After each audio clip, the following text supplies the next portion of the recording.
یہ تقریر 30 دسمبر 1946 کو جماعت اسلامی لاہور کمشنری کے اجتماع میں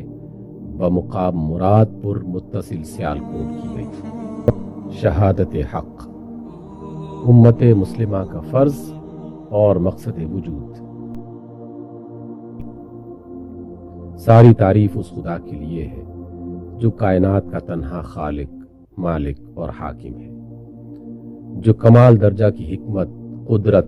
اور رحمت کے ساتھ اس میں فرما روائی کر رہا ہے، جس نے انسان کو پیدا کیا، اس کو علم و عقل کی قوتیں بخشیں، اسے زمین میں اپنی خلافت سے سرفراز کیا اور اس کی رہنمائی کے لیے کتابیں اتاری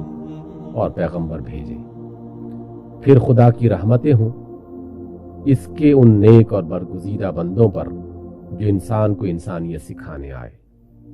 جنہوں نے آدمی کو ان کے مقصد زندگی سے خبردار کیا اور اسے دنیا میں جینے کا صحیح طریقہ بتایا۔ آج دنیا میں ہدایت کی روشنی، اخلاق کی پاکیزگی اور نیکی و پرہیزگاری جو کچھ بھی پائی جاتی ہے، وہ سب خدا کے انہی برگزیدہ بندوں کی رہنمائی کی بدولت ہے، اور انسان کبھی ان کے بارے احسان سے سبک دوش نہیں ہو سکتا۔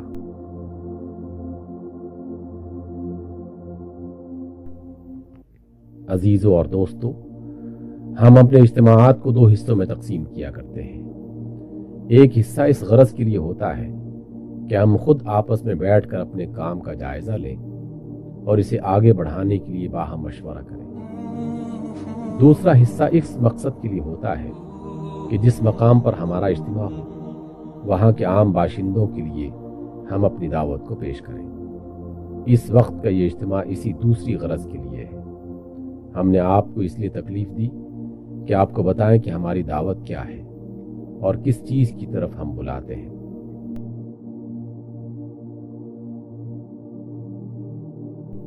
ہماری دعوت کا خطاب ایک تو ان لوگوں سے ہے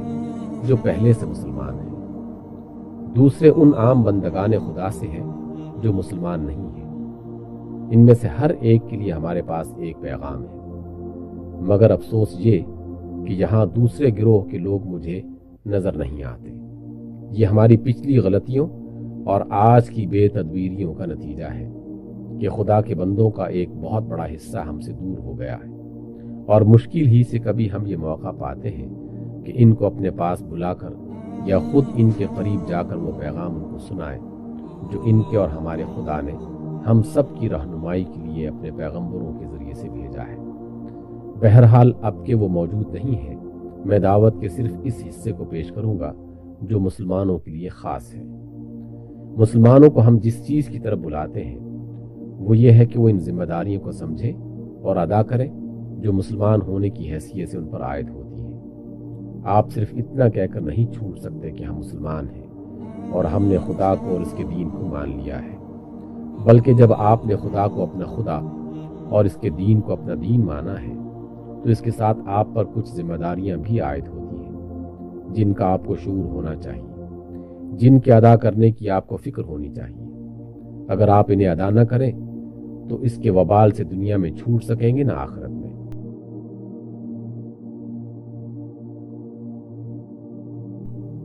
وہ ذمہ داریاں کیا ہیں؟ وہ صرف یہی نہیں کہ آپ خدا پر، اس کے فرشتوں پر، اس کی کتابوں پر، اس کے رسولوں پر اور یوم آخرت پر ایمان لے آئیں۔ وہ صرف اتنی بھی نہیں ہے کہ آپ نکاح، طلاق، وراثت وغیرہ معاملات میں اسلام کے مقرر کیے ہوئے ضابطے پر عمل کریں، بلکہ ان سب کے علاوہ ایک بڑی اور بہت بھاری ذمہ داری آپ پر یہ عائد ہوتی ہے کہ آپ تمام دنیا کے سامنے اس حق کے گواہ بن کر کھڑے ہوں جس پر ایمان لائے ہیں۔ مسلمان کے نام سے آپ کو ایک مستقل امت بنانے کی واحد غرض جو قرآن میں بیان کی گئی ہے وہ یہی ہے کہ آپ تمام بندگان خدا پر شہادت حق کی حجت پوری کریں۔ وَكَذَلِكَ جَعَلْنَاكُمْ أُمَّةً وَسَطًا لِتَكُونُوا شُهَدَاءَ عَلَى النَّاسِ وَيَكُونَ الرَّسُولُ عَلَيْكُمْ شَهِيدًا،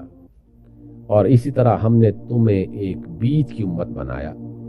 تاکہ تم دنیا کے لوگوں پر گواہ رہو اور رسول تم پر گواہ ہو۔ یہ آپ کی امت کا عین مقصد وجود ہے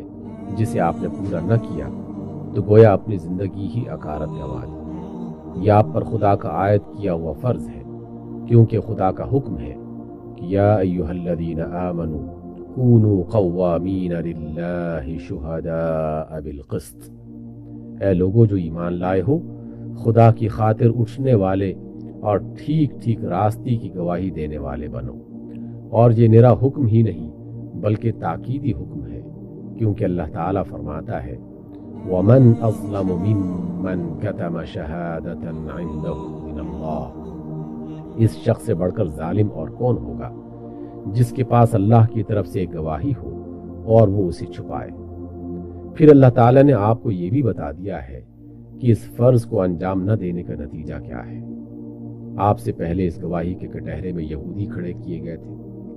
مگر انہوں نے کچھ تو حق کو چھپایا اور کچھ حق کے خلاف گواہی دی، اور فی الجملہ حق کے نہیں بلکہ باطل کے گواہ بن کے رہ گئے۔ نتیجہ یہ ہوا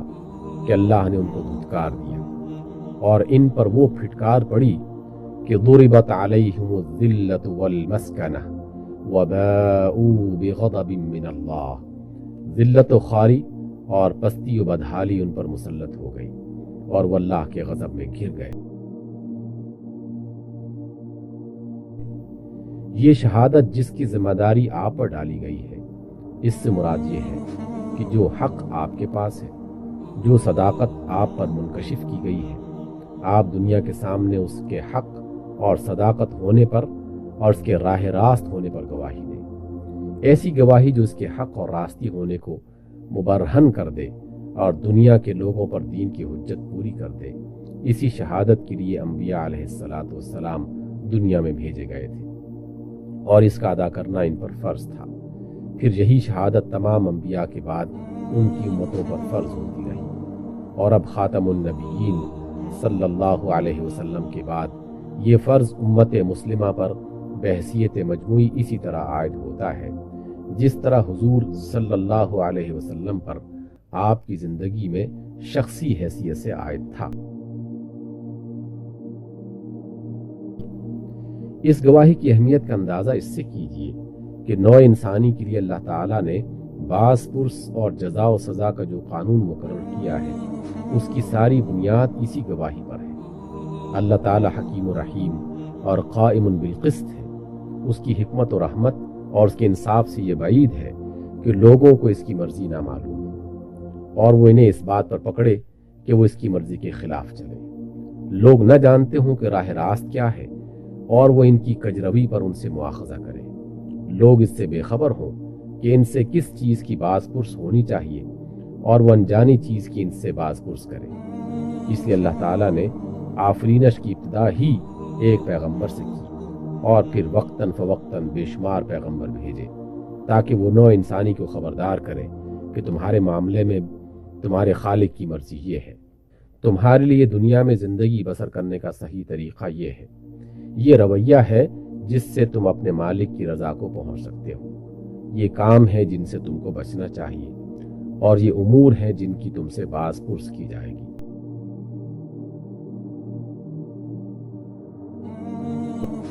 یہ شہادت جو اللہ تعالیٰ نے اپنے پیغمبروں سے دلوائی، اس کی غرض سے قرآن مجید میں صاف صاف یہی بتائی گئی ہے کہ لوگوں کو اللہ پر یہ حجت قائم کرنے کا موقع باقی نہ رہے کہ ہم بے خبر تھے اور آپ ہمیں اس چیز پر پکڑتے ہیں جس سے ہم کو خبردار نہ کیا گیا تھا۔ رسلا مبشرین ومنذرین لئلا یکون للناس علی اللہ حجہ بعد الرسل وَكَانَ اللَّهُ عَزِيزًا حَكِيمًا، رسول خوشخبری دینے والے اور ڈرانے والے بنا کر بھیجے گئے تاکہ ان کو مبعوث کر دینے کے بعد لوگوں کے پاس اللہ کے مقابلے میں کوئی حجت نہ رہے۔ اس طرح اللہ تعالیٰ نے لوگوں کی حجت اپنے اوپر سے اتار کر پیغمبروں پر ڈال دی اور پیغمبر اس اہم ذمہ داری کے منصب پر کھڑے کر دیے گئے کہ اگر وہ شہادت حق کا ٹھیک ٹھیک حق ادا نہ کرے تو لوگ اپنے اعمال پر خود باز پرس کے مستحق ہوں، اور اگر ان کی طرف سے ادائے شہادت میں کوتاہی ہو تو لوگوں کی گمراہی و کجروی کا مواخذہ پیغمبروں سے کیا جائے۔ دوسرے الفاظ میں پیغمبروں کے منصب کی نزاکت یہ تھی کہ یا تو وہ حق کی شہادت ٹھیک ٹھیک ادا کر کے لوگوں پر حجت قائم کرے، ورنہ لوگوں کی حجت الٹی ان پر قائم ہوئی جاتی تھی کہ خدا نے حقیقت کا جو علم آپ حضرات کو دیا تھا وہ آپ نے ہمیں نہ پہنچایا، اور جو صحیح طریقے زندگی اس نے آپ کو بتایا تھا وہ آپ نے ہمیں نہ بتایا۔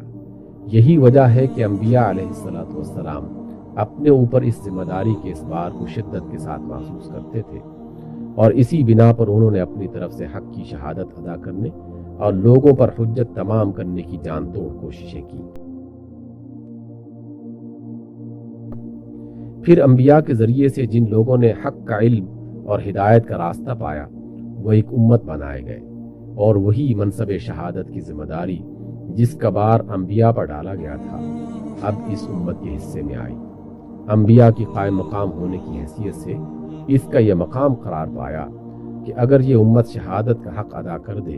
اور لوگ درست نہ ہوں تو یہ اجر پائے گی اور لوگ پکڑے جائیں گے، اور یہ حق کی شہادت دینے میں کوتاہی کرے یا حق کے بجائے الٹی باطل کی شہادت دینے لگے تو لوگوں سے پہلے یہ پکڑی جائے گی۔ اس سے خود اس کے اعمال کی باز پرس بھی ہوگی، اور ان لوگوں کے اعمال کی بھی جو اس کے صحیح شہادت نہ دینے یا غلط شہادت دینے کی وجہ سے گمراہ اور مفسد اور غلط کار رہے۔ حضرات، یہ ہے شہادت حق کی وہ نازک ذمہ داری جو مجھ پر،